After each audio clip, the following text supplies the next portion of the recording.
오늘 우리에게 주시는 하나님의 말씀은 마가복음 9장 14절에서 29절까지 말씀입니다. 마가복음 9장 14절에서 29절 말씀을 한 구절씩 교독하면 좋겠습니다. 제가 먼저 읽겠습니다. 이에 그들이 제자들에게 와서 보니 큰 무리가 그들을 둘러싸고 서기관들이 그들과 더불어 변론하고 있더라.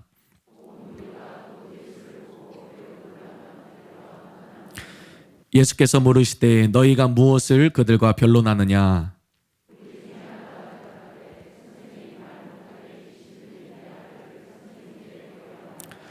귀신이 어디서든지 그를 잡으면 거꾸러져 거품을 흘리며 이를 갈며 그리고 파리해지는지라. 내가 선생님의 제자들에게 내쫓아달라 하였으나 그들이 능히 하지 못하더이다.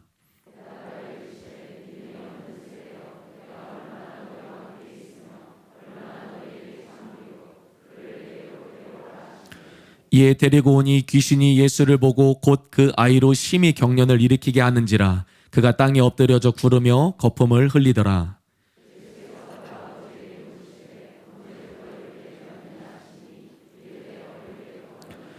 귀신이 그를 죽이려고 불과 물에 자주 던졌나이다. 그러나 무엇을 하실 수 있거든 우리를 불쌍히 여기사 도와주옵소서.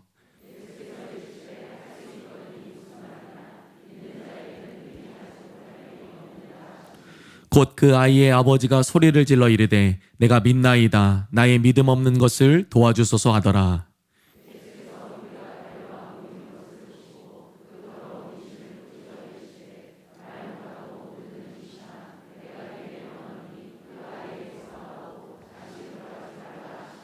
귀신이 소리 지르며 아이로 심히 경련을 일으키게 하고 나가니 그 아이가 죽은 것 같이 되어 많은 사람이 말하기를 죽었다 하나. 집에 들어가심에 제자들이 조용히 묻자오되 우리는 어찌하여 능히 그 귀신을 쫓아내지 못하였나이까. 단 것으로는 이런 종류가 나갈 수 없느니라 하시니라. 아멘. 오늘은 천안 사랑하는 교회를 담당하고 계시는 하웅석 목사님께서 말씀을 전해주십니다. 목사님께서 내가 믿나이다. 나의 믿음 없는 것을 도와주소서라는 제목으로 말씀 전해주실 때 하나님을 기대하고 또 목사님을 사랑하는 마음으로 뜨거운 박수로 모시겠습니다.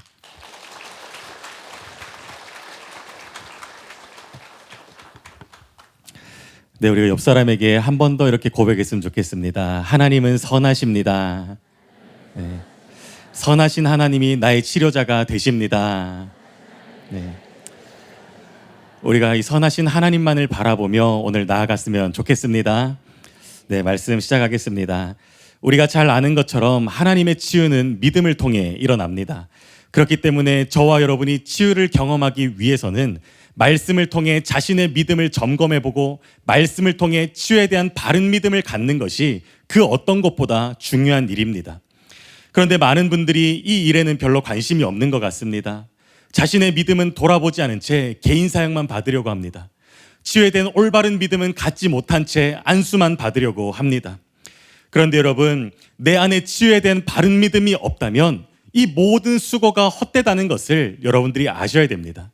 그래서 케네스 해긴 목사님 책을 읽어보시면요, 해긴 목사님은 치유 사역을 하시기 전에 항상 환자들의 믿음을 먼저 점검합니다. 그래서 점검해보고 믿음의 결함이 발견되면 말씀으로 먼저 그들의 믿음을 바로잡아 주시고 그 이후에야 안수해 주시고 기도해 주시는 것을 볼 수 있습니다. 그래야 능력이 역사하기 때문입니다. 오늘 본문을 보시면 예수님도 동일하게 사역하시는 것을 볼 수 있습니다. 예수님께서 변화산에서 내려오시자 한 사람이 예수님께 나와 이렇게 말합니다. 본문 17절 18절 보면요, 무리 중에 하나가 대답하되 내가 선생님의 제자들에게 내쫓아 달라 하였으나 그들이 능히 하지 못하더이다 이렇게 말합니다. 예수님이 산 위에 계실 때요, 제자들이 귀신 들린 자, 마태복음 표현으로는 간질병 걸린 자를 사역했는데 그가 치유되지 않은 것입니다. 예수님이 이 이야기를 들으시고는 다음 절에 이렇게 말합니다. 19절에 대답하여 이르시되 믿음이 없는 세대여 이렇게 말합니다. 물론 믿음이 없는 세대라는 단어를 볼 때 그곳에 있던 서기관과 무리들, 더 나아가 예수님을 믿지 않는 그 동시대 이스라엘 백성들을 포함하는 포괄적인 그런 말일 것입니다. 하지만 대부분의 학자들은요, 이 말에 제자들과 아이의 아버지까지도 포함된다고 그렇게 말합니다. 왜냐하면 이후의 문맥에서 서기관이나 무리들은 전혀 지적하지 않으세요. 대신에 이 아버지와 제자들의 믿음을 지적하고 있거든요. 그렇기 때문에 이 믿음 없는 세대 안에 아버지와 제자들이 다 포함된다고 그렇게 학자들이 보고 있습니다. 그러므로 예수님은 지금 무슨 말씀을 하시는 것인가? 제자들이 사역에 실패한 원인, 이 아버지가 아이가 낳지 않은 그 원인이 믿음 없음에 있다는 것입니다. 그들의 잘못된 믿음의 원인이 있다는 것입니다. 그리고 이후에는 구체적으로 그들의 믿음 중에 어떠한 것이 잘못되었는지 예수님은 지적해 주시고요, 바른 믿음을 가질 수 있도록 도와주십니다. 여러분, 오늘 저와 여러분들에게 이러한 은혜가 있게 되기를 예수님의 이름으로 축복합니다. 우리의 믿음이 바로 잡히게 되면 치유는 따라온다는 것을 여러분들이 믿으시기 바랍니다. 저는 오늘 본문에서 발견할 수 있는 3가지의 치유의 진리를 나눌 텐데요, 나는 정말로 이것을 믿고 있는가 우리가 돌아보기를 원합니다. 그리고 바른 믿음을 갖게 되시기를 예수님의 이름으로 축복합니다. 먼저 첫 번째입니다. 우리가 같이 읽어보겠습니다. 시작. 치유하시는 분은 하나님입니다. 여러분, 치유 사역을 통해 치유가 일어나기 위해서는요, 환자들의 믿음뿐만 아니라 사역자들의 믿음도 필요합니다. 그런데 목회자들이 치유 설교를 할 때는 대부분 환자분들을 대상으로 설교를 하지요.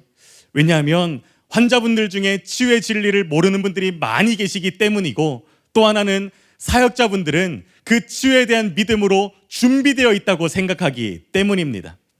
실제로 우리 사랑하는 교회 사역자분들은 그 치유에 대한 믿음으로 충만하시다는 것을 제가 너무나도 잘 알고 있습니다. 그럼에도 불구하고 자신의 믿음을 점검하는 일은요, 꼭 필요합니다. 왜냐하면 한 번 믿음이 영원한 것이 아니기 때문입니다. 있다가도 없는 것이 믿음이고, 제대로 믿었다가도 변질될 수 있는 것이 믿음이기 때문에 우리 사랑하는 교회 사역자라 할지라도 자신의 믿음을 항상 돌아봐야 한다는 것입니다. 여러분, 오늘 본문에서 제자들에게 그러한 일이 일어났습니다. 제자들의 믿음이 변질되었습니다. 사역에 실패한 제자들이 예수님께 나와 이렇게 질문합니다. 28절에 보시면, 집에 들어가심에 제자들이 조용히 묻자오되 우리는 어찌하여 능히 그 귀신을 쫓아내지 못하였나이까? 이렇게 묻습니다. 이 구절에서 우리는 제자들의 당황한 모습을 볼 수 있습니다. 옥스퍼드 주석은 제자들은 자신의 실패를 도저히 납득할 수가 없었다, 이렇게 말합니다. 제자들은요, 자신이 사역하면 당연히 아이가 고침받을 줄로 알았는데 안 되니까 이해가 안 되는 거예요. 우리가 도대체 왜 실패했지? 의아해하며 지금 예수님께 질문하고 있는 것입니다. 왜냐하면 그들은 예수님께로부터 권능을 받은 자들이었거든요. 마가복음 6장 7절에 보시면 12제자를 부르사 둘씩 보내시며 더러운 귀신을 제어하는 권능을 주시고, 뿐만 아니라 그들은요, 그 권능으로 많은 귀신을 쫓아냈었고 많은 병을 고쳤던 경험이 있는 자들이었습니다. 6장 12절 13절 보시면 제자들이 나가서 회개하라 전파하고 많은 귀신을 쫓아내며 많은 병자에게 기름을 발라 고치더라. 그렇기 때문에 이 제자들은요, 이번에도 그렇게 될 줄로 확신하고 믿음으로 사역했는데 역사가 나타나지 않자 당황하게 된 것입니다. 여러분, 이들이 분명 믿음으로 사역했는데요, 무엇이 문제였을까요? 제자들의 그 확신에는 어떠한 문제가 있었기에 능력이 역사하지 않았을까요? 예수님은 이렇게 말씀하십니다. 본문 29절에 보시면 이르시되 기도 외에 다른 것으로는 이런 종류가 나갈 수 없느니라 하시니라. 이 말씀은요, 제자들이 기도하지 않았다는 것을 전제로 하고 있지요. 그래서 어떤 사람들은 이 구절을 해석하면서 제자들의 사역 방법이 잘못됐다고 말합니다. 이런 종류의 사역을 할 때는 기도라는 방법으로 사역을 해야 되는데 제자들이 기도하지 않았다는 것이지요. 그런데 여러분, 이것은 아닐 것입니다. 만일 예수님께서 방법론을 말씀하고 계신 것이라면 예수님부터가 이 아이를 고치실 때 기도하셨을 것입니다. 그러나 본문을 보시면요, 예수님은 기도하지 않으시고 말씀으로만 명령하셔서 이 귀신을 쫓아내십니다. 그러므로 예수님은 지금 방법론을 말씀하시는 것이 아닙니다. 그렇다면 예수님께서 갑자기 왜 기도에 대해 말씀하시는 것일까요? 양용희 교수님은 본문에서의 기도를 설명하면서 기도는 하나님께 대한 제자들의 의존성, 곧 믿음을 표현한 것이다, 이렇게 말합니다. 존더반 주석은요, 더 이해하기 쉽게 이렇게 표현합니다. 그들의 문제는 그들이 과거에 거둔 성공 때문에 자신의 능력에 확신을 갖게 되었다는 것이다. 예수님은 그들에게 기도하라고, 즉 하나님께 의지하라고 명하신다, 이렇게 말합니다. 예수님은요, 그들의 믿음의 문제점을 알았어요. 그들이 확신을 갖고 선포했지만 그들의 그 확신의 문제점을 알았습니다.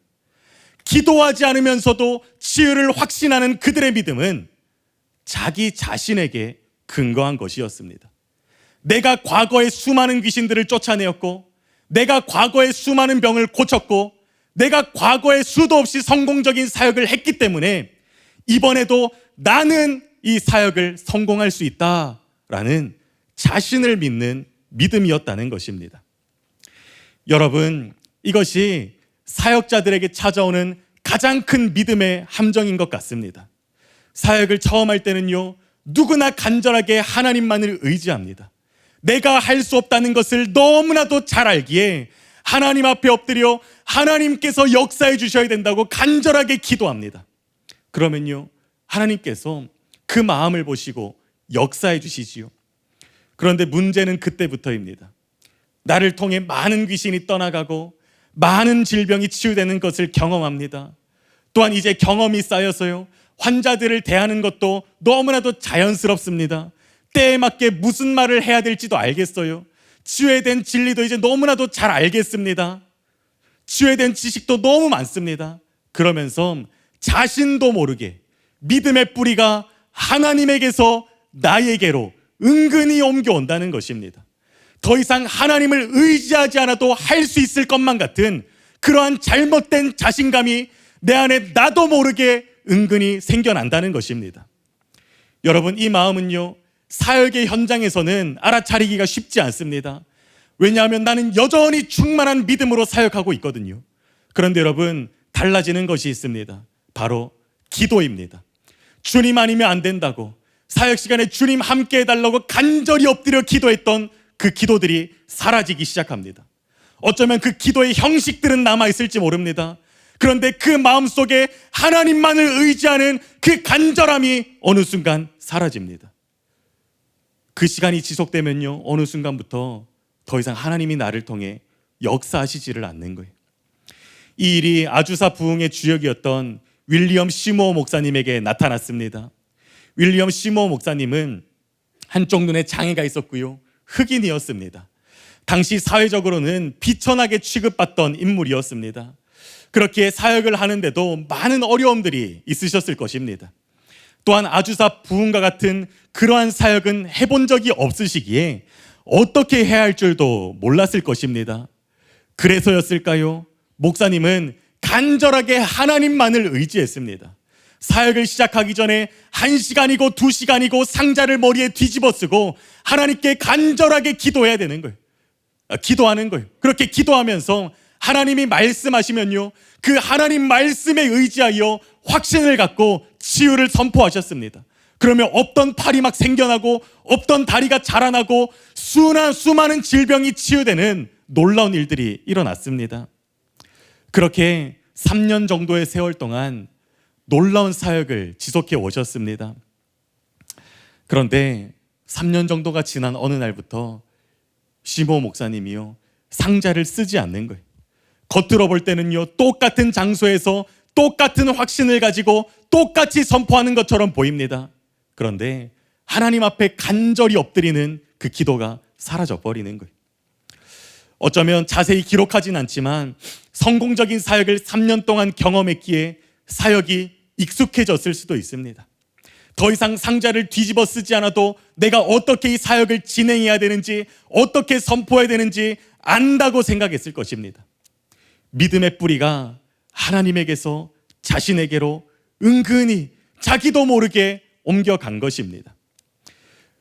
그러한 마음이 자기도 모르게 생기니 가장 먼저 기도가 사라져 버리는 거예요. 그리고 아주사 부흥은 3년 반 만에 끝이 나게 된 것입니다. 그런데 전 이 이야기를 읽으면서 윌리엄 시모 목사님의 케이스처럼 하나님을 의지하지 않을 때 바로 사역에 문제가 생기는 것은요, 너무나도 큰 복이라는 생각이 들었습니다. 왜냐하면 자기를 돌아볼 수 있잖아요. 문제의식을 가질 수 있잖아요. 오늘 본문의 제자들도 하나님을 의지하지 않으니까 지금 사역이 안 됐잖아요. 그래서 예수님을 찾아오고 무엇이 문제입니까? 문제의식이 있잖아요. 그런데요, 저나 우리 사역자분들은요, 상황이 조금 다릅니다. 부단임 목사님과 강사님들이 하나님을 간절히 의지하며 강력하게 풀어넣으시는 그 치유의 강물 속에서 우리는 사역합니다. 그래서 내가 맡은 환자이지만 나로 인해서가 아니라 말씀을 통해서, 때로는 전체 선포를 통해서, 또 수많은 다른 요인들로 인해서 치유되는 경우가 많이 있다는 것입니다. 그래서 우리가 착각할 수 있습니다. 하나님이 지금 나를 쓰고 계시지 않는데 여전히 나를 쓰고 계시구나 착각할 수 있다는 것입니다. 그러므로 우리는 우리의 사역이 아닌 나의 기도로 자신을 점검해 봐야 될 줄로 믿습니다. 여러분들은 지금도 여러분의 상자를 쓰고 계십니까? 매주 이 자리에 나와서 수많은 환자분들을 만나고 사역을 하고 계신데, 이 사역을 위해서, 이 사역 가운데 하나님이 나와 함께 해주셔야 된다고 그렇게 쓰고 있는 상자가 여러분들에게는 여전히 있으십니까? 누군가 그런 말을 하더라고요. 기도하지 않는 확신은 이미 자기를 믿는 믿음으로 변질된 것이다. 여러분, 내가 확신에 차서 사역한다고 해서 치유가 일어나는 것이 아닙니다. 내가 의지하는 하나님이 우리를 고치신다는 것을 믿으시기 바랍니다. 그래서 예수님은 이 땅에서 사역하실 때 항상 기도하셨습니다. 성경에 보면 식사할 겨를이 없을 만큼 바쁘셨고요, 얼마나 고단하셨으면 풍랑 속에서도 주무실 정도로 그렇게 고단한 삶을 사셨습니다. 그럼에도 불구하고 예수님은 맡겨진 사명을 감당하시기 위해서 새벽에 일어나 기도하시고, 바쁜 와중에 한적한 곳을 찾아가 기도하시고, 밤을 새가며 기도하셨다고 성경은 기록합니다. 왜냐하면 예수님은요, 자신의 신성을 제한하셨거든요. 우리와 똑같은 처지가 되어 사역하셨기 때문에 예수님에게도 하나님의 은혜가 필요했던 것입니다. 그래서 하나님을 간절히 의지했기에 하나님을 간절히 의지하는 그 마음이 그 고단하고 피곤한 삶 가운데서도 기도라는 것으로 표현되었다는 것입니다. 여러분, 우리가 예수님의 대단한 사역만 본받기를 원하는 것이 아니라 그 사역을 가능케 했던 그 예수님의 마음과 기도를 본받는 자들이 되기를 예수님의 이름으로 축복합니다. 감사하게도 특별기도회를 통해서 이런 일들이 우리들에게 이미 일어나고 있음을 저는 믿습니다. 주님이 아닌 다른 것들을 다 내어버리고 오직 주님만을 의지하고자 하는 마음이 우리 안에 점점 증가되고 있다는 것을 저는 믿습니다.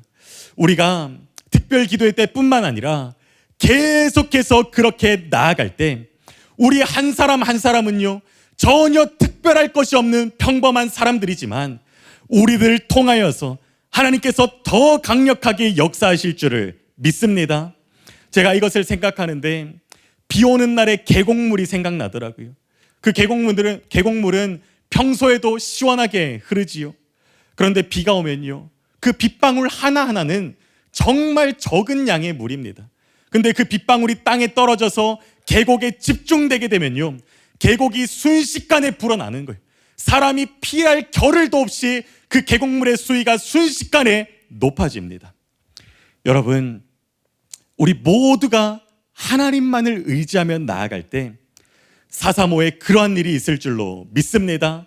그래서 내가 목회자건 성도건 팀장이건 훈련생이건 우리가 오직 주님만을 의지하는 저와 여러분이 되기를 축복합니다. 우리 환자분들도 마찬가지입니다. 여러분들을 치유하시는 분은 오직 하나님입니다. 사람이 하는 게 아닙니다. 그렇기 때문에 사역을 받으시면서 하나님께만 집중하시는 여러분들이 되시기를 축복합니다. 우리 모두가 그렇게 나아갈 때 하나님께서 놀라운 역사를 행해 주실 줄로 믿습니다. 둘째입니다. 우리 둘째 같이 읽겠습니다. 시작.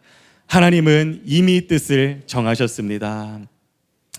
일대지에서 나눈 것처럼 치유하시는 분은 오직 하나님이십니다. 그런데 어떤 분들은 이것을 믿지만 마음에 걸리는 것이 있습니다. 그 하나님께서 나도 치유하길 원하실까라는 것입니다. 그들은 자신을 향한 하나님의 뜻을 확신하지 못하기에 기도할 때 이렇게 기도합니다. 주님, 주님의 뜻이라면 저를 치유하여 주시옵소서. 이 기도는요, 얼핏 들으면 굉장히 겸손한 기도처럼 보이지만 사실은 믿음이 결여된 의심으로 드리는 기도이기에 응답받을 수가 없습니다. T.L. 오스본 목사님은 이렇게 말했습니다. 하나님께서 당신이 건강해지기를 원하신다는 사실을 충분히 확신할 때까지 당신의 마음속에는 내가 정말 치유를 받을 수 있을까 하는 의심이 항상 있을 것입니다. 당신의 마음속에 이런 의심이 있는 한 완전한 믿음은 생겨날 수 없습니다. 의심과 흔들림 없는 믿음이 활동할 때까지 당신은 결코 치유를 받지 못할 것입니다. 그래서 케네스 해긴 목사님은요, 이렇게 말했습니다. 나는 여러 해 동안 치유 사역을 하면서 치유를 받지 못하게 방해하는 첫 번째 방해물이 병을 고치는 것이 하나님의 뜻이라는 것을 알지 못하는 것임을 발견하였습니다. 사람들이 치유를 받게 하려면 우선 이 문제부터 취급해야 합니다.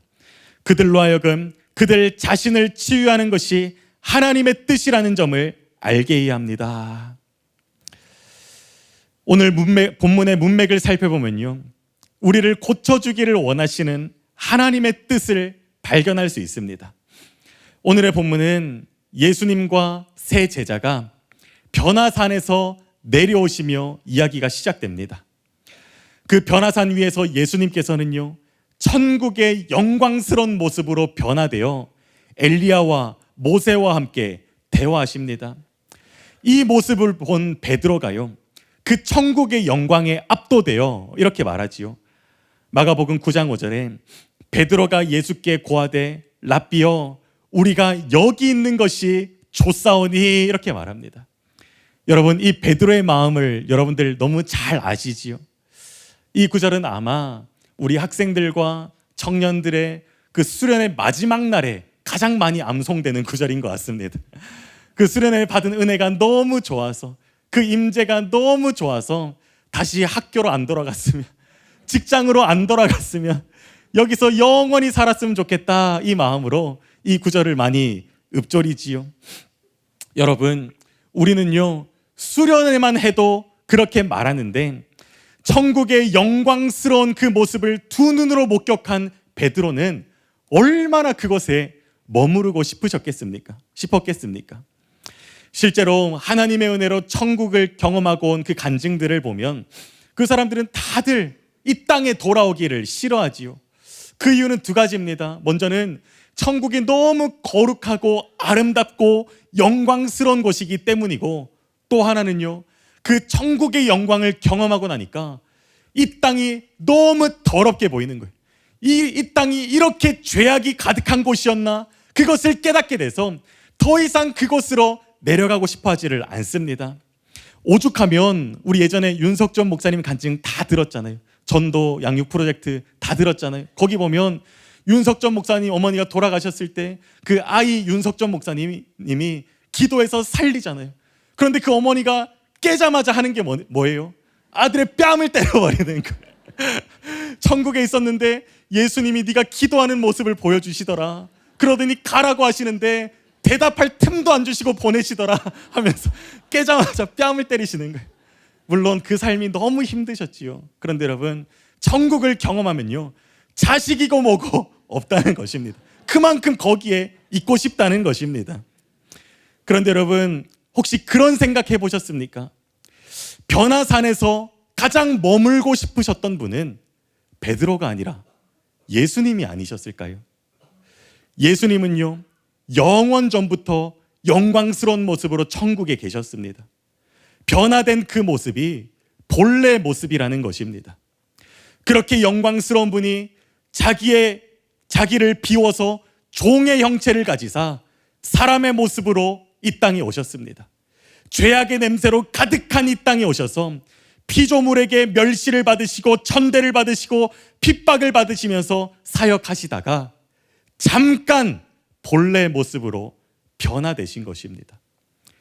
여러분, 우리는 여행 갔다가 집에만 와도 너무 좋은데 예수님은 얼마나 그것이 좋고 편안하셨을까요? 그리고 얼마나 그대로 머물고 싶으셨을까요? 그런데 예수님은요, 그곳에 머물지 않으시고 다시 산 아래로 내려오십니다. 왜 그러셨을까요? 예수님은 변화산 사건과 오늘 본문 앞뒤로 마치 샌드위치처럼 똑같은 말씀을 하심으로써 산에서 내려오실 수밖에 없는 이유를 설명해 주십니다. 마가복음 8장 31절, 9장 31절을 연결해서 제가 읽겠습니다. 인자가 많은 고난을 받고 장로들과 대제사장들과 서기관들에게 버림받아 죽임을 당하고 사흘 만에 살아나야 할 것을 비로소 그들에게 가르치시되, 이는 제자들을 가르치시며 또 인자가 사람들의 손에 넘겨져 죽임을 당하고 죽은 지 3일 만에 살아나리라는 것을 말씀하셨기 때문이더라. 예수님에게는요, 분명한 뜻이 있으셨습니다. 그 영광스러운 모습을 뒤로하고 이 땅에서의 고통을 감내하시면서까지 하고 싶은 일이 있으셨습니다. 그것이 바로 십자가와 부활을 통한 인류 구원이었습니다. 그러한 분명한 뜻이 있으셨기에 산 아래로 내려오실 수밖에 없으셨던 것입니다. 그래서 그랜트 오스본은 이렇게 말합니다. 예수님은 산 정상에 계속 계시지 않았다. 산 위에서 예수님은 신적인 영광으로 빛나셨다. 하지만 예수님은 도시에서 의심과 당황스러움과 질병과 무기력함을 만나셔야 했다. 왜 산 정상에 머물러 계시지 않았을까? 그분이 우리를 긍휼히 여기셨기 때문이다. 그분은 하나님 아버지의 뜻에 순종하셨다. 따라서 그분은 자신의 죽음과 부활을 통해 우리의 죄된 상태를 처리하시기 위해 세상으로 돌아오신 것이다, 이렇게 말합니다. 그런데 그랜트 오스본은요, 죄만을 이야기했지만 예수님의 구속에는 죄뿐 아니라 치유가 포함되어 있습니다. 이사야 53장에 보시면요, 예수님의 구속 사역에 대한 예언이 기록되어 있는데 이렇게 기록하고 있습니다. 53장 4절에서 5절 보면, 그는 실로 우리의 질고를 지고 우리의 슬픔을 당하였거늘 우리는 생각하기를 그는 징벌을 받아 하나님께 맞으며 고난을 당한다 하였노라. 그가 찔림은 우리의 허물 때문이요 그가 상함은 우리의 죄악 때문이라.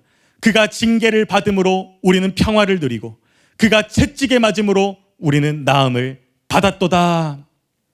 여기에 보시면 예수님께서 우리의 죄만 담당하신 것이 아니라 우리의 질병과 고통과 통증까지도 다 담당하신다고 말하고 있습니다.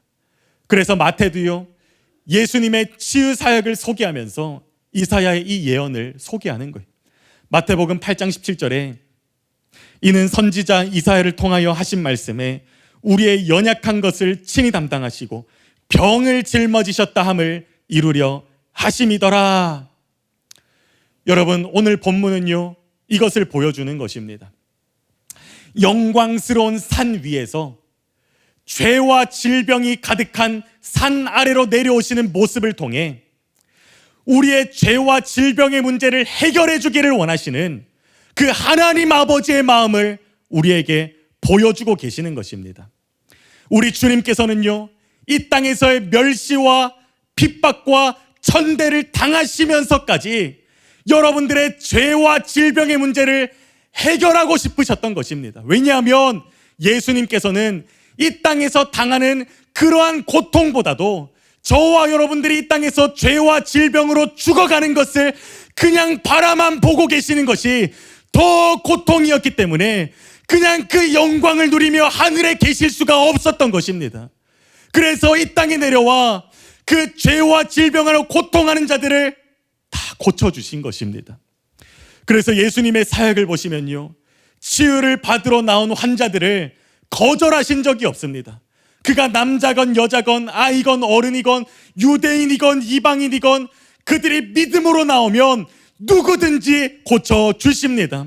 심지어 이제 예수님께서 십자가를 지고 죽으시려고 예루살렘을 향해 걸어가는 그 순간에도 멈춰서서 병자들을 고쳐주십니다. 여러분, 하나님은요, 모든 사람이 구원에 이르기를 원하시는 것처럼 모든 사람이 치유받기를 원한다는 것을 믿으시기 바랍니다.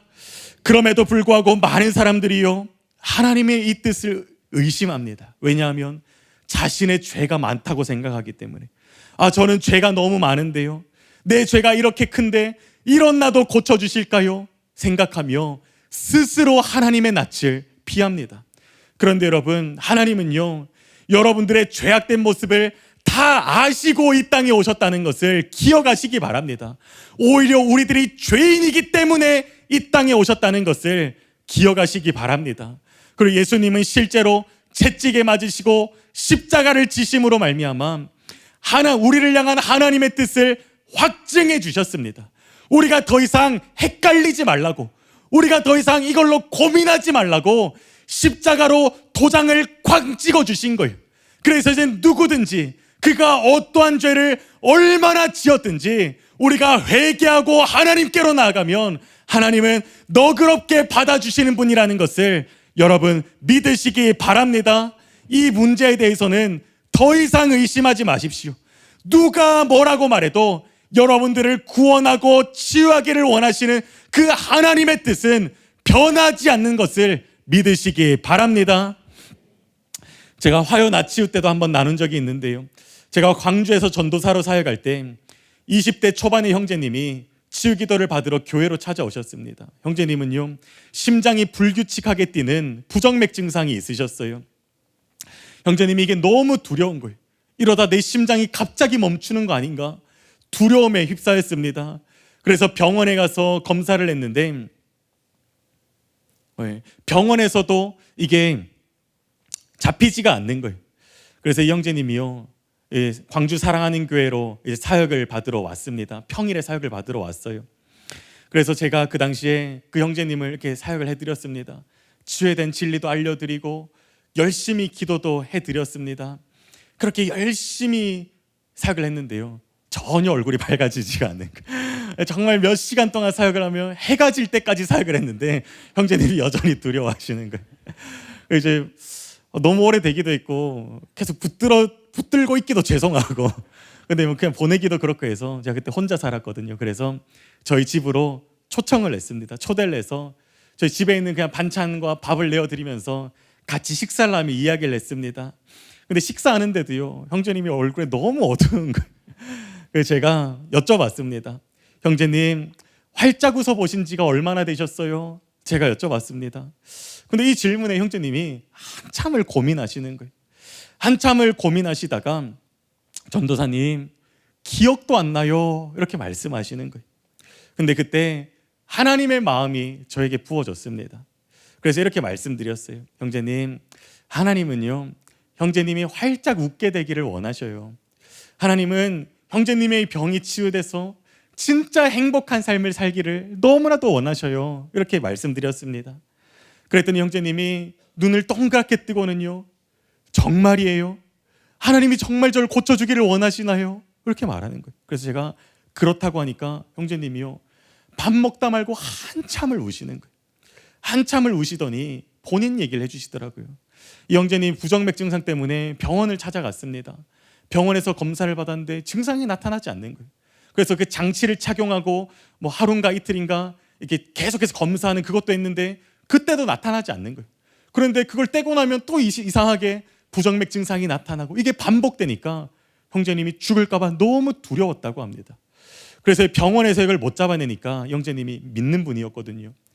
그 치유가 일어난다는 기도원을 찾아갔습니다.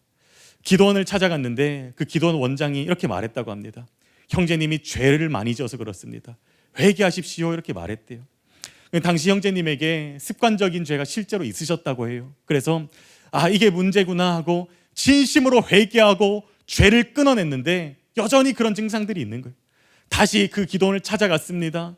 그런데 찾아갈 때마다 그 기도원 원장은 계속 똑같은 말만 하는 거예요. 죄가 많아서 그렇다고, 더 회개하라고 이 말만 하는 거예요. 여러분, 물론 죄로 인해서 질병이 찾아올 수 있습니다. 그런데 여러분, 이 형제님이 진심으로 회개했는데도 불구하고 계속 죄 때문이라고 말하는 거예요. 이 말을 들으면서 형제님이요, 절망했습니다. 아, 내가 죄를 많이 지어서 하나님은 나를 고쳐주지 않으시는구나. 그렇게 절망한 상태로 있다가 우연히 유튜브로 사랑하는 교회 치유 간증을 보고 찾아오신 것이었습니다. 그런데 그때까지 듣던 정죄의 메시지가 아니라 하나님이 자신을 고쳐주기를 원하시고 행복하기를 원하신다는 그 하나님의 마음을 듣고는요, 빛이 임한 거예요. 그래서 형제님이 한참을 우시고 저를 딱 쳐다보는데 그 얼굴에 더 이상 두려움이 없는 것입니다. 그 얼굴에 평안이 가득한 거예요. 그래서 제가 다시 한번 기도해드리고 주님의 마음을 따라서 같이 드라이브를 하러 갔습니다. 자, 남자랑 둘이 드라이브 하는 거 결코 좋아하지 않거든요. 근데 드라이브를 하러 갔습니다. 광주 밤거리를 달리면서 이런저런 이야기를 하는데 형제님이요, 너무 좋아하시는 거예요. 저에게 말하기를, 전도사님 진짜 얼마 만에 이렇게 웃어보는지 모르겠습니다, 이렇게 말하는 것이요. 사실 저를 만났을 때는요, 이상 증상이 없었고 그 뒤로도 형제님을 만나 뵙지 못했습니다. 광주에 사셨던 분이 아니라 2시간 거리에서 찾아왔었거든요. 그리고 그 뒤로 뵙지는 못했습니다. 그런데 확실한 것은요, 그 순간에는 더 이상 아픈 얼굴이 아니었습니다. 그 형제님의 얼굴에 근심빛이 없었습니다. 두려움이 없었습니다. 오직 하나님이 주시는 평강과 기쁨으로 가득했습니다. 저는 그 형제님이 치유받았을 것이라고 저는 확신합니다. 그런데 여러분, 그 형제님에게 뿐만 아니라 하나님은요, 여러분들에게도 동일한 마음을 품고 계시다는 것을 믿으시기 바랍니다. 하나님은 여러분들의 병이 치유돼서 다시금 활짝 웃게 되기를 원하시고, 병이 치유돼서 다시금 온전한 행복을 누리기를 원하신다는 것을 여러분 믿으시기 바랍니다. 마지막 셋째입니다. 셋째도 같이 읽겠습니다. 시작. 하나님에게는 능치 못하심이 없습니다. 제가 한번 다시 짚어보겠습니다. 우리를 치유하시는 분은 하나님이십니다. 그 하나님은 저와 여러분을 치유하기를 원하십니다. 그리고 그 하나님에게는 능치 못하심이 없다는 것을 믿으시기 바랍니다. 본문에서 한 아버지가 귀신 들린 자신의 아이를 데려와 이렇게 간청합니다. 본문 22절에 무엇을 하실 수 있거든 우리를 불쌍히 여기사 도와주옵소서. 아이의 아버지가 예수님께 나온 것은 참 잘한 일이지만 그의 요청에는요, 의심이 가득했습니다. 어떠한 의심입니까? 예수님이 아무리 능력이 있다고 하지만 내 아이의 이 문제도 해결하실 수 있을까? 이 병도 고치실 수 있을까? 하는 예수님의 능력에 대한 의심이었습니다. 그런데 저는 본문을 읽으면서 이 아버지의 마음이 너무 이해가 되었습니다. 여러분, 그 아버지가 지금까지 보고 겪은 일들을 한번 생각해 보십시오.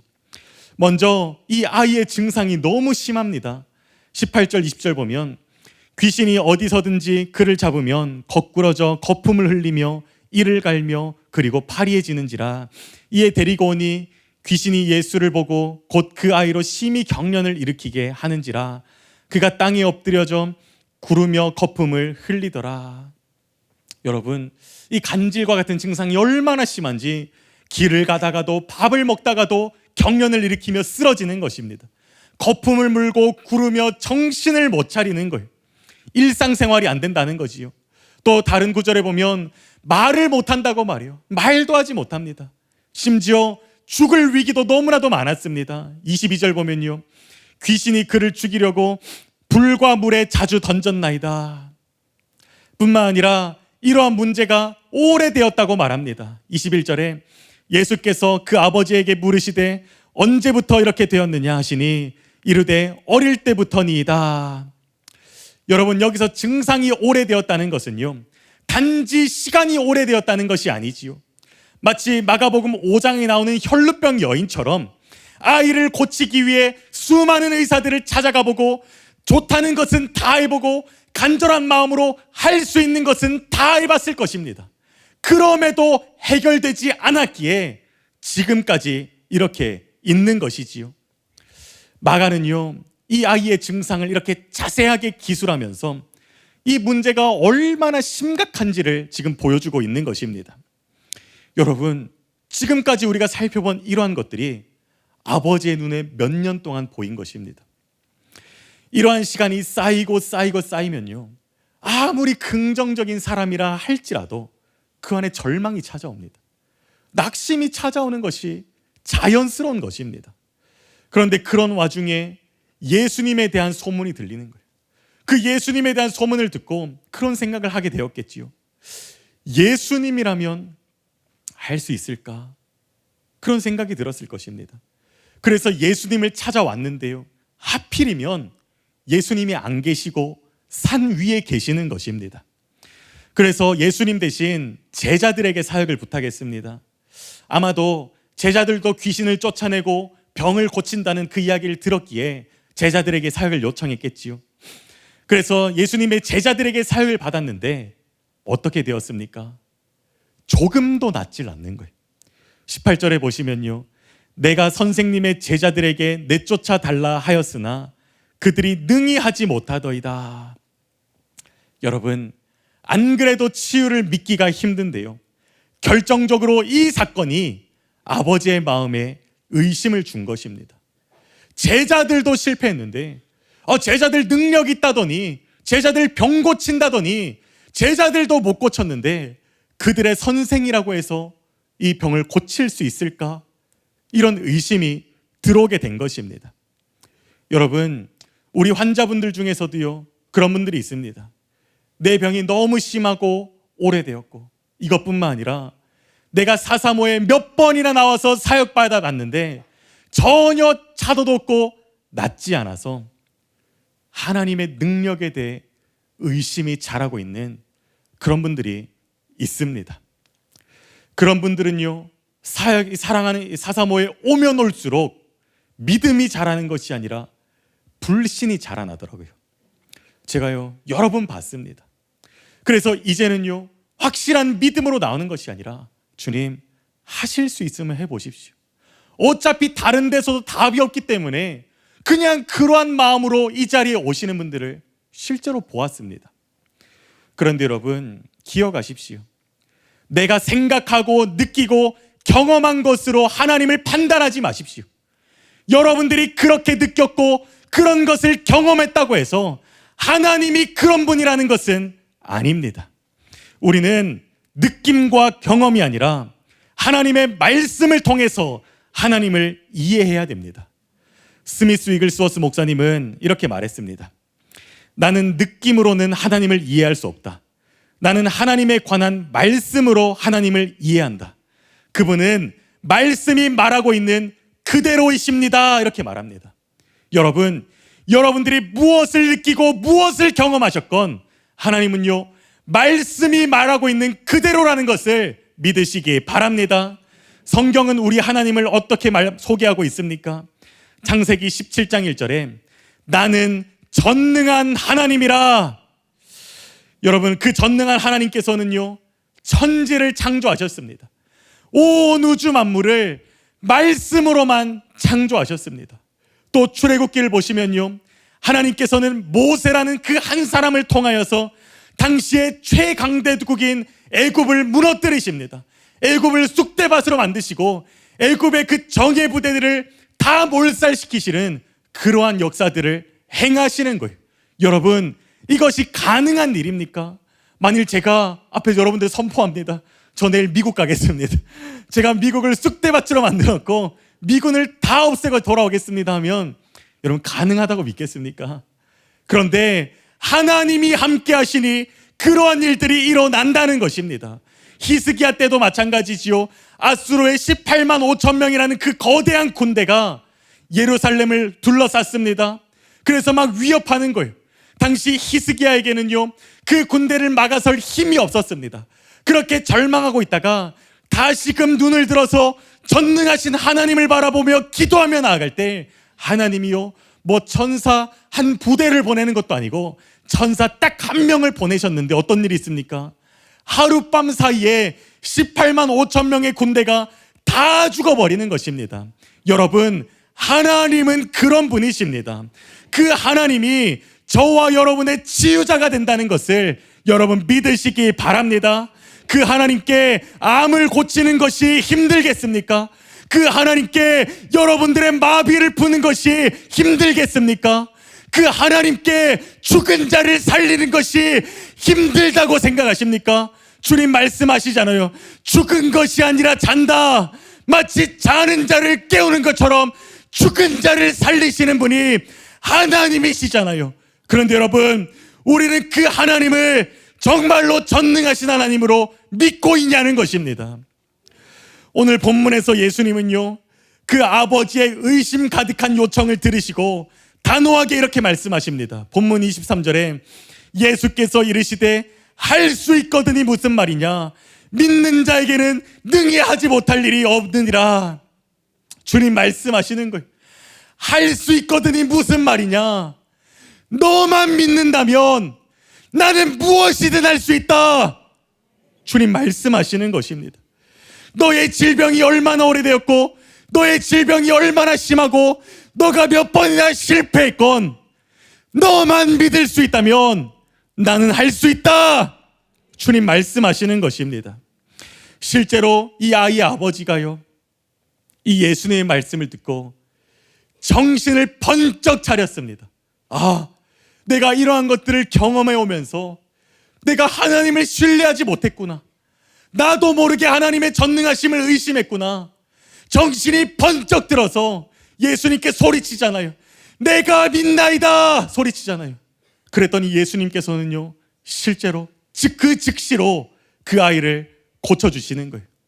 여러분, 오늘 이 시간요, 사역을 하는 자나 사역을 받는 자나 나도 모르게 하나님의 능력을 제한했고 믿지 못했던 것들을, 그 마음을 깨뜨리게 되시기를 예수님의 이름으로 축복합니다. 하나님의 전능하심을 확신하는 저와 여러분이 되기를 예수님의 이름으로 축복합니다. 조용기 목사님의 4차원의 영성이라는 책에 보시면 이러한 간증이 나옵니다. 예전에 조용기 목사님이 교회 성장에 관한 강의를 하러 풀러 신학대학원에 가셨습니다. 그것에서 어떤 신학 박사님을 만나 교제하는데 그 박사님이 매우 흥미로운 얘기를 하는 거예요. 하나님께서 자기에게 짧아진 다리를 길게 만드는 특별한 은사를 주셨다는 것입니다.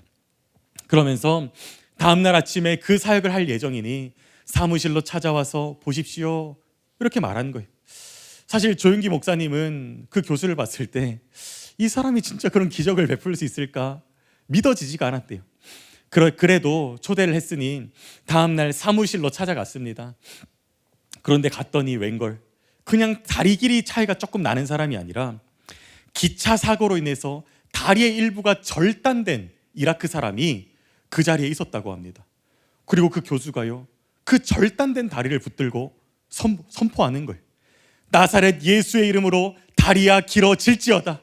나사렛 예수의 이름으로 다리야 길어질지어다. 이 교수님이요, 5분 동안 땀이 범벅이 되도록 그렇게 외치고 또 외치셨습니다. 그러나 다리는요, 여전히 그대로였습니다. 그래서 조윤기 목사님이 그 교수님이 무안하실까봐 이렇게 위로했다고 합니다. 지금 바로 길어질 수도 있지만 서서히 길어질 수도 있습니다. 이렇게 위로한 거예요. 그리고 거기에 많은 목사님들도 계셨는데 다들 그렇게 말하며 위로했다고 합니다. 그런데 교수님이요, 포기하지를 않는 거예요. 그 이라크인에게 손을 내밀어 일으켜 세워서는요, 자신의 기도를 따라하라고 했습니다. 하나님이 살아계신 것을 믿습니다. 독생자 예수님이 나의 구주인 것을 믿습니다. 예수님께서 나를 꼭 고쳐주실 것을 믿습니다 라고 고백하게 한 후에 다시 앉으라고 했습니다. 이 조윤기 목사님이 그 모습을 보는데 이제 너무 난처하더래요. 그래서 이렇게 기도했다고 합니다. 하나님, 저의 부족한 믿음을 용서하여 주시옵소서. 아버지, 다리가 길어지건 아니건 저 교수가 실족지 않게 하여 주시옵소서. 이렇게 기도한 거예요. 그런데요, 그 교수님은 포기하지 않고 다리를 만지며 계속 선포하는 거예요. 나사렛 예수님의 이름으로 명하노니 다리야 길어질지어다. 그런데 그 순간요, 믿지 못할 상황이 눈앞에 펼쳐졌다고 합니다. 30초도 안 되는 순간에 절단된 다리가 자라난 것입니다. 그것은 교회도 아니고 기도원도 아니고 학교 사무실이었습니다. 그곳에서 그 교수가 전능하신 하나님을 믿고 예수님의 이름으로 선포하자 절단된 다리가 자라난 것입니다. 그래서 그 이라크인은요, 감격해서 그 사무실을 걸어 다녔다고 합니다. 이것을 경험한 조윤기 목사님이 책에 이렇게 기록하셨습니다. 저는 얼마나 놀랐는지 주저앉을 뻔했습니다. 이 사건은 저에게 엄청난 충격을 안겨주었습니다. 저는 하나님이 그렇게 가까이 계신 분임을 미처 모르고 있었던 것입니다. 이 사건을 통해 저는 이 놀라운 사실을 너무도 절실히 알게 되었습니다.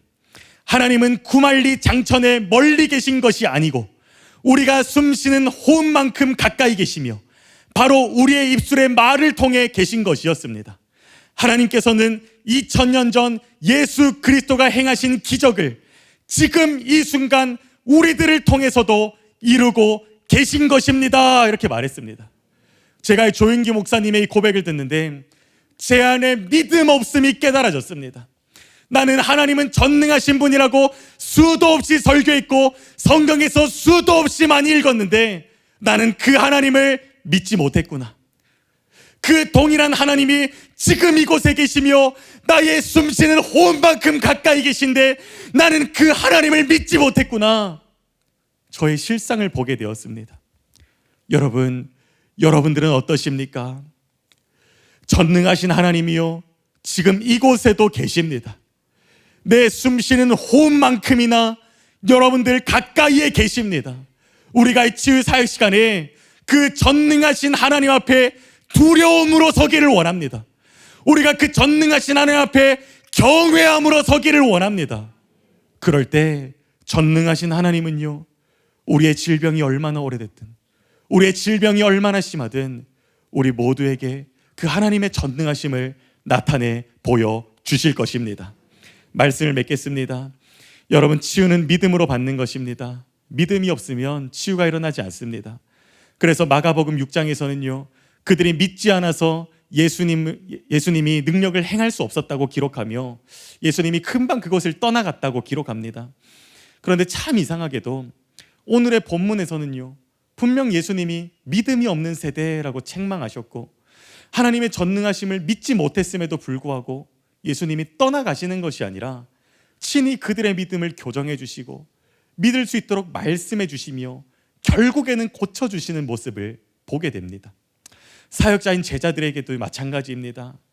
본문에서는요, 친히 그들의 문제가 무엇인지 알려주시고 성경을 더 넓게 보면 그들을 오래 참아주시고 결국에는 하나님의 사람으로 권능의 통로로 세워주십니다. 분명 6장과 9장 똑같이 믿음 없는 자들인 것 같은데 무엇이 이런 차이를 만들어냈을까요? 그것은 바로 믿고자 하는 마음입니다. 그들 안에 있었던 믿고자 하는 의지입니다. 마가복음 6장에 나오는 자들은요, 믿을 마음이 없던 자들이에요. 어떤 이유에서든 믿을 의지가 없는 사람들이었습니다. 그러나 이 제자들과 아버지는 달랐습니다. 지금은 비록 의심이 있고 잘 믿어지지 않는다 할지라도 진짜 믿기를 원했습니다. 제대로 믿기를 원했습니다. 그것이 어디서 드러납니까? 제자들은요, 지적을 받은 뒤에 그냥 안 되는 것보다 포기하는 것이 아니라 예수님을 찾아가 여쭤보잖아요. 예수님, 무엇이 문제입니까? 우리가 무엇이 잘못됐습니까? 그것을 알고 바꾸려는 마음이 그들에게 있는 거예요. 이 아버지는요, 예수님에게 책망을 듣고 이렇게 고백하지요. 24절에 보면 곧 그 아이의 아버지가 소리를 질러 이르되 내가 믿나이다, 나의 믿음 없는 것을 도와주소서 하더라, 이렇게 말합니다. 이 아버지는요, 예수님의 말씀을 듣고 그 하나님의 전능하심에 대해 믿게 되었습니다. 그런데 거기서 끝나는 것이 아니라 나의 믿음 없는 것을 도와주소서, 이렇게 말합니다. 이것은요, 원어로 보면 진행형입니다. 지금뿐만 아니라 앞으로도 계속해서 내 믿음을 도와달라는 것입니다. 자신의 믿음을 점검해 주시고 자신이 믿을 수 있도록 도와달라는 것입니다. 여전히 그 안에는 다른 어떤 수많은 불신앙들이 있기에 하나님, 이것들도 내가 제대로 믿기를 원합니다. 그러니 나의 믿음 없음을 도와주시옵소서 이렇게 기도하고 있는 것이에요. 이처럼 주님은요, 제자들과 이 아버지의 이러한 믿고자 하는 마음, 믿고자 하는 의지를 보시고 그들을 도와주셨던 것입니다. 여러분, 저는 이걸 보면서요, 하나님께 너무 감사했습니다. 만일 하나님이 믿어야 치유된다는 것만 알려주시고 마치 숙제 검사하듯이 우리가 스스로 믿음을 만들어 왔나 안 왔나 뒷짐지고 검사만 하시는 분이라면 저는 너무 절망적이었을 것 같습니다. 그런데 하나님은요, 그렇게 하시는 것이 아니라 우리의 믿음 없음을 도와주시는 거예요. 내가 정말로 믿기를 원할 때 내 믿음이 어디가 잘못된지를 깨닫게 해주시고 믿을 수 있도록 말씀해 주시고 실제로 믿을 수 있도록 도와주시는 분이 우리의 선하신 하나님 아버지라는 것입니다. 사실 저는 올해를 시작하며 아버지를 암으로 먼저 떠나보냈습니다. 물론 그 과정 가운데 아버지를 변화시키시고 영혼을 구원하시는 놀라운 역사가 있었습니다. 그래서 저는 너무 감사합니다. 그런데 치유에 있어서는 저에게 실패의 경험이었습니다. 그래서 그 일 이후에요, 치유에 대한 믿음이 바닥났습니다. 그때부터 내가 치유 사역을 하는 것이 맞나? 내가 기도한다고 병이 낫는 것이 맞나? 그런 생각이 제 안에 가득했습니다. 그래서 그 이후에 치유 사역을 하거나 또 주일날 마무리 기도를 하면서 치유 선포를 하면 제 마음이 너무 괴로웠습니다. 내가 이걸 하는 게 진짜 맞나? 너무 괴로웠습니다. 여러분, 제가 그렇게 믿음이 없는 사람입니다. 그런데 그렇게 몇 달을 보내다가 한 5월쯤 되었을 때 제가 이렇게 지내면 안 되겠다라는 생각이 들었습니다. 그래서 한동안 읽지 않던 치유책들을 뽑아서 꺼내서 읽기 시작했습니다. 읽으면서 하나님께 기도했어요. 하나님, 저 다시 믿고 싶습니다. 하나님, 저 진짜 믿고 싶습니다. 하나님 앞에 기도했습니다. 그런데 그때부터요, 한 번도 생각해보지 못한 은혜들이 부어지는 거예요. 어떤 은혜냐면요, 그냥 정말로 그냥 예상도 할 수 없이 갑자기 6월부터 435 간증 인도를 하게 되었습니다. 저 잘 못하잖아요, 그렇죠? 근데 그냥 진짜 하루아침에 그냥 갑자기 간증 인도를 하게 되었습니다. 근데 그 간증이 저도 왜 하게 됐는지 모르겠어요. 근데 그 간증 인도를 하면서 하나님이 치유하신 일을 가장 가까이서 생생하게 전해 들으면서 제 안에 치유에 대한 믿음이 막 회복되는 거예요. 그리고 그뿐만 아니라 7월 달에는 화요 낮치유에서 설교할 수 있는 은혜를 주시는 거예요. 그 설교해야 되니까 어떻게 해요? 치유를 열심히 공부하는 거예요. 그러면서 제 안에 또 치유에 대한 믿음이 막 증가하는 거예요. 근데 거기서 멈추지 않으시고 9월에 435에 설교하게 하시고 오늘도 435에서 치유 설교를 하게 하시고 끊임없이 치유에 집중하게 하시며 저에게 믿음을 더해 주시는 거예요. 그러면서 제 안에 치유에 대한 믿음이 회복되는 거예요. 회복될 뿐 아니라 이전보다 더 확실히 믿게 되는 것입니다. 여러분, 저는 알아요. 제가 준비가 돼서 이 자리에 선 것이 아니라 내가 그때 그렇게 하나님께 은혜를 구했기 때문에 하나님이 나를 불쌍히 여기셔서 내 믿음을 세워주시는구나, 그걸 너무나도 잘 압니다. 그래서 지금 설교를 하면서도 하나님께 너무 감사합니다. 하나님, 믿음 없는 저를 홀로 내버려 두지 않으시고 세심하게 돌봐주셔서 너무나도 감사드립니다. 이 마음이 제 안에 있습니다. 여러분, 혹시 이 자리에 사역자든 환자분이든 믿어지지 않는 분 있습니까? 괜찮습니다. 대신에 포기하지만 마십시오. 믿지 않기로 포기하지만 마십시오. 지금처럼 은혜의 자리에 나와 말씀을 열심히 들으면서 하나님께 도와달라고 부르짖으세요. 하나님, 저도 믿고 싶은데 믿어지지가 않습니다. 하나님, 저를 도와주세요. 그렇게 나아갈 때 하나님은 여러분들을 도와주시고 믿을 수 있는 은혜를 주시고 결국에는 치유하고 회복되는 그러한 은혜를 베풀어 주실 것입니다. 그래서 우리가 오늘 그 하나님만을 의지하며 그 선하신 하나님께 기도하며 나아가도록 하겠습니다. 우리가 주여 3번 외치고 다 함께 기도하도록 하겠습니다. 주여, 주여, 주여. 하나님 아버지, 감사드립니다. 선하신 나의 아버지, 선하신 나의 하나님, 너무나도 감사드립니다. 믿음 없는 나를 홀로 두지 아니하시고 믿음 없는 나를 홀로 두지 아니하시고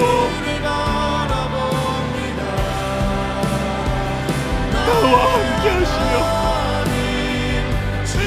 나를 도와주시는 그 하나님의 은혜에 너무나도 감사드립니다.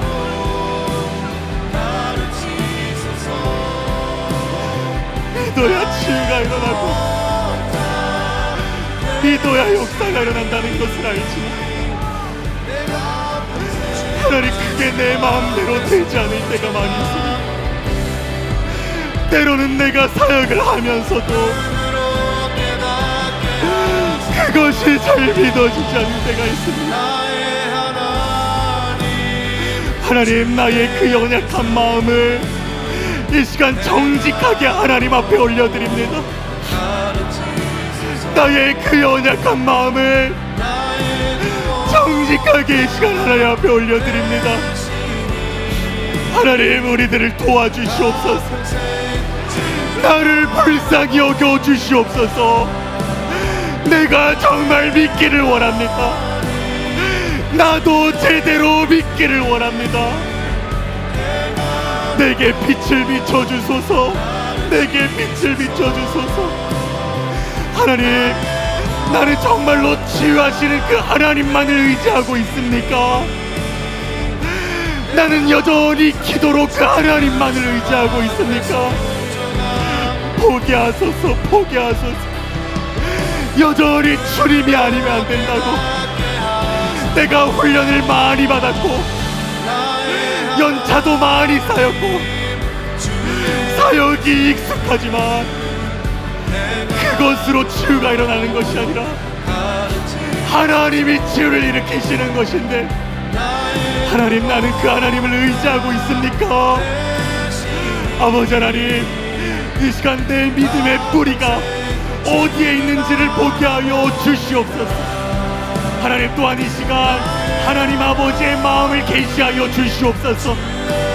저 하늘 영광을 버리시면서까지 이 땅에 오실 수밖에 없었던 그 아버지의 마음을 이 시간 계시하여 주시옵소서. 나는 너를 고치기를 원한다. 나는 네가 행복하기를 원한다.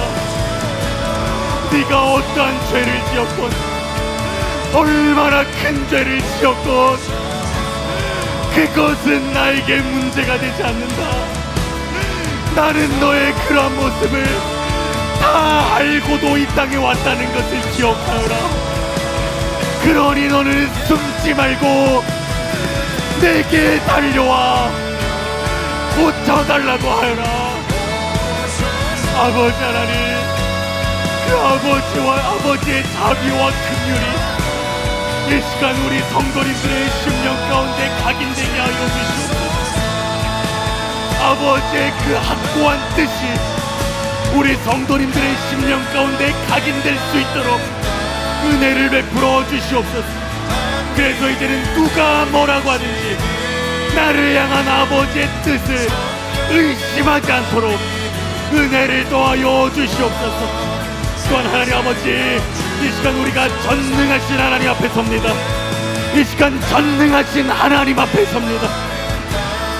내가 그 전능하신 하나님 앞에 두려움으로 경외함으로 이 시간 나아갑니다. 아버지 하나님, 하나님의 그 전능하심을 이곳 가운데 나타내 보여주시옵소서. 없는 것을 있는 것으로 부르시고 죽은 자를 살리시는 그 아버지의 영광이 이곳을 강타할 수 있도록 아버지 하나님 은혜를 더하여 주시옵소서. 제한하지 않게 하소서. 제한하지 않게 하소서. 사역자나 환자들이나 하나님을 제한하지 않게 하소서. 조용기 목사님이 경험했던 그 충격이 우리의 심령 가운데 있을 수 있도록 아버지 하나님 은혜를 더하여 주시옵소서. 하나님은 하실 수 있습니다. 하나님은 하실 수 있습니다. 여러분의 느낌과 경험으로 하나님을 함부로 판단하지 마십시오. 하나님은 그런 분이 아닙니다. 하나님은 전능하신 하나님이십니다. 그 하나님이 지금 우리의 숨쉬는 호흡만큼이나 우리에게 가까이 계십니다. 그 하나님 앞에 서시기 바랍니다. 그 하나님 앞에 서시기 바랍니다. 하나님께서 이 시간 역사하게 될 것입니다.